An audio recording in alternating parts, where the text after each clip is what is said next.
Hola, hola, y'all. It's Dr. Jenna W. Clark or JW1, and I am your quantum lifestyle consultant, keeping it real on what matters and giving you some functional perspectives for a life full of bliss and abundance.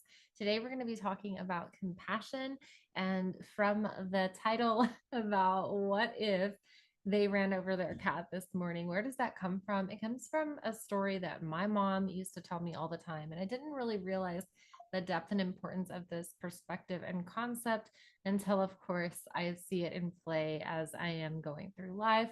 And I realized today that this is one of those core concepts that was able to really get across to me in an analogy from my mom. And I'm going to share that with you today because I feel like this is the stuff that really puts it together. So, my mom used to tell me that if someone was being ugly or mean to me, or I encountered someone that was difficult, something that I was having a difficult time understanding the actions or the attitude from someone, to consider the fact that they might, and the fact, right? Like this is not something that is rare that would happen that someone's going through something. So consider that that morning they had backed out of their garage and didn't know that their family cat was right behind the tire of their vehicle and felt something hit. They've already been in a hurry. They were already having kind of a rough morning. And then they go behind the car and they see their like beloved cat. Like they definitely are feeling shocked and saddened, and they have so many other things to do today, and they did this, and how could they not? And they're crying, and my mom went through the whole story of talking about these emotions that this person was feeling. And so she was telling me, that might have just happened to them. You don't really know what's going on with someone. So in that moment, how would you want someone to react to you if you were being short or having a different perspective than normal, or complaining or being angry, or just down? How would you want someone to interact with you? So that gave me a different perspective on anyone that I would run into in life. I always thought, I really don't know. And there's a couple of things that are important to applying this in a way that is beneficial and not harmful, and understanding the underlying message of this story that ended up being such a blessing to me over my lifetime.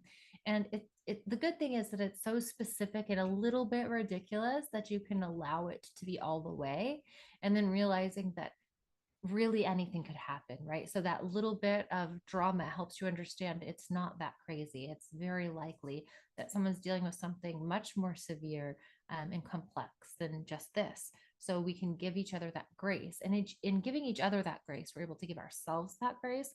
And that's really that benefit that comes back in mirroring everything, where we find that true well being in ourselves and wellness in the community reflected, right? So being compassionate is something that comes from an emotional response of perceiving suffering.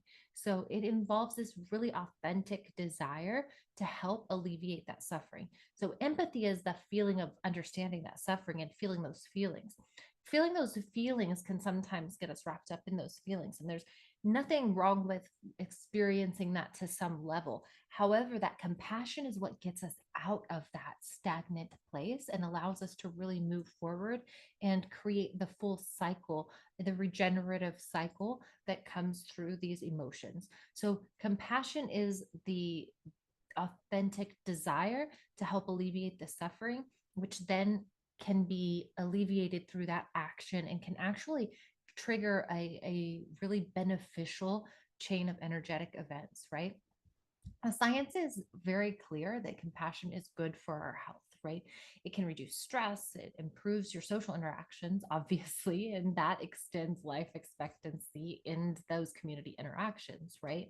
It really increases the positive interactions that you're going to have, not only because you are, of course, showing up as someone who can feel safe and allow for that space for others to grow, but because, like I said before, that's also going to be reflected back in the way that you see yourself and treat yourself, because you can't expect that to be more on the regular of your environment to allow that peaceful environment for yourself to really thrive. There is something that we run into sometimes of called compassion fatigue, where you can become indifferent because of so many things to care about.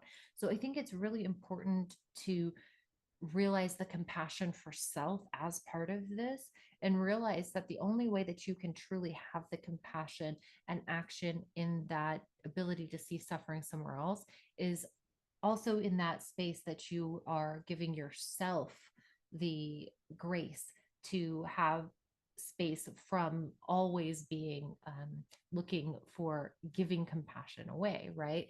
that's not that's not something that long term is helpful to the system of working together, right? So thinking about this in a couple of different ways, how can I interact if I'm not sure how deep it's going to get. Where are those lines? Where are the boundaries in understanding how much I care about the fact that this person is having a bad day versus the fact that it's interacting with what's going on here? How much can we interact with compassion?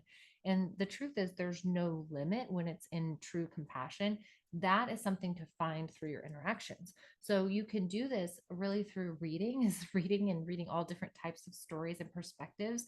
I feel like this is a really great way to expand your world. Try to read outside of your normal picks. I think that's a beautiful thing to do. And also, of course, mindfulness and meditation, right? Because when we are understanding the feeling and connection of the truth of what's coming through the greater sense of self, it's a lot easier. And that's, I guess, that's really the way I feel about it. It's a lot easier to say, wow, that really hurt me, and I can feel a hurt and give myself support in that area. And I see that this person is feeling something that I can give to and give space to. And those things do reflect each other. And to be able to sit in a space to disconnect from the stories of how things seem and reconnect to the truth that we are all here contributing to that greater good, and that contributes to our own good. Of course, it's part of the whole. I think that's really helpful to understand. And then considering, of course, the cultural perspectives that we are all coming from completely different places when we look at how the level of compassion we have in different areas of our lives and how we express compassion. So it's interesting that we get to apply compassion here again, with realizing that there are different perspectives and how that's being expressed. So allowing space for that, having compassion that's actually moving forward and having that inspired action. We want to practice doing just random nice things. It's really fun, and they can be little things. This is something that's given me so much joy over my life, just giving stickers away, or my kids love to make drawings for people and give it to them. And that's direct giving. There's also just this truth of active listening, and if you have the space to be there and it has a natural interaction where this aligns, to have an active listening session with someone where you're really there for them to support, that's beautiful. If you can volunteer, that's beautiful. Allowing yourself to give in the space that feels natural to you can amplify the way that you're able to give to yourself, and giving to yourself in the ways that feel aligned to you can amplify the way you're able to give to others. And in this giving, it's really more of like a multiplication. It's an expansion, an expression that continues to expand, really. So it's fun to practice this. And the reason it came up and the reason it continues to be so enthralling to others and in the story of my personal life is that it allows these very difficult situations to be diffused in the truth that when we're treated with compassion, it softens this interaction. It softens something that is hardened within us that's causing resistance, and it allows a sensitivity to move forward. It doesn't always work in this beautiful storybook fashion of everybody being friends and la di da di da. That's actually not not very often the case. However, looking at it this way does interact and turn these interactions to more peaceful interactions when you're dealing with difficult people. And that's usually when it comes up, is when you're dealing with difficult people or unkind people, unkind interactions that are within your sphere that you're not really able to move away from or to pacify in a normal in a nice little moving away kind of a fashion.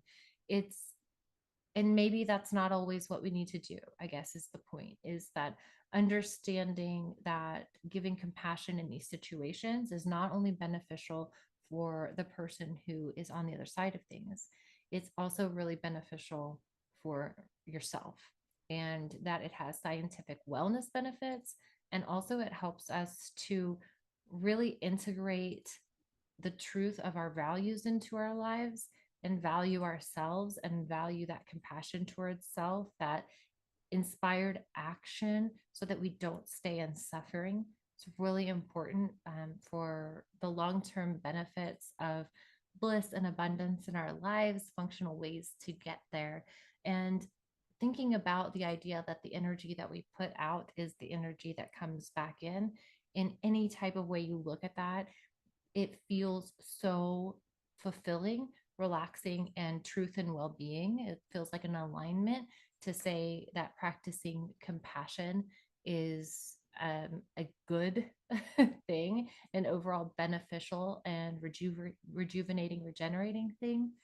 And the story behind it, I think, is really beneficial to help us understand that empathy is that feeling of I understand it. And then compassion is when you're faced with something that's difficult, being able to respond in a way that is full of grace and compassion and allows for relationships of wellness to be built inside your community and yourself. So, yeah, I hope that no one ran over their cat now or any day around this taping into the far future and past on either side. However, the compassion is there for that in all stories when we allow ourselves to understand the ways that we connect to that and use it in a functional way. I'm always here to keep it real on what matters. Make sure to like this video, comment below with a time where compassion really changed yours or someone you know's life, and we will see you guys soon in the next video.